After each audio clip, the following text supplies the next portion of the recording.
Friend সবাই কেমন আছো বলো। আজকে আমি রান্না করব আর মাছ দিয়ে। আর মাছগুলোকে সব ভেজে রেখে দিয়েছি।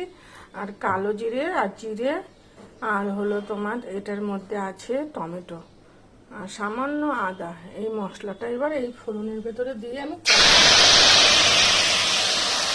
এটাকে ভালোভাবে কষাতে হবে বন্ধুরা, বুঝেছো?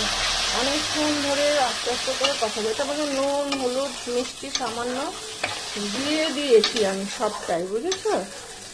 এবার এটা ভালো করে একটু কষাই, তারপরে আবার আসছি তোমাদের কাছে। বন্ধুরা দেখো, একদম আমার মশলাটা কিন্তু ভালোভাবে কষানো হয়ে গেছে, বুঝেছো? একেবারে তেল ছেড়ে দিয়েছে মশলা।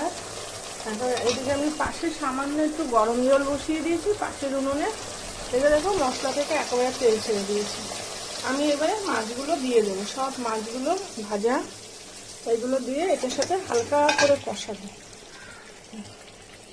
সব মাছ দিয়ে দিল, বুঝেছো? এটা বড় একটা আর মাছ, বুঝেছো বন্ধুরা? এটা কালো জিরে আর জিরে বাটা দিয়ে করবো। এটা একটা নতুন রেসিপি, খুব খেতে খুব টেস্ট কিন্তু। খুব আর মাছটা খুব নরম মাছ, এটা খুব হালকা হাতে ব্যাপারটাকে হ্যান্ডেল করতে হবে।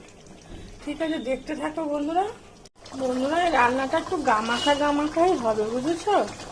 জলের পরিমাণটা খুব কম দিয়ে দিয়েছি, একদম গামাখা গামাখা হবে। যেমন তেল করি থাকি আমরা, সেরকমই এই রান্নাটা অনেকটা টাইপের মতো। একটুখানি মাছটা ফুটুক, একটু মাছের মধ্যে মশলাপাতি সব ঢুকবে। তারপর আমি গরম জল দিয়েছি যেহেতু, আর বেশিক্ষণ সময় লাগবে না রান্নাটা হতে। ঠিক আছে, সবাই ভালো থেকো, রাখছি।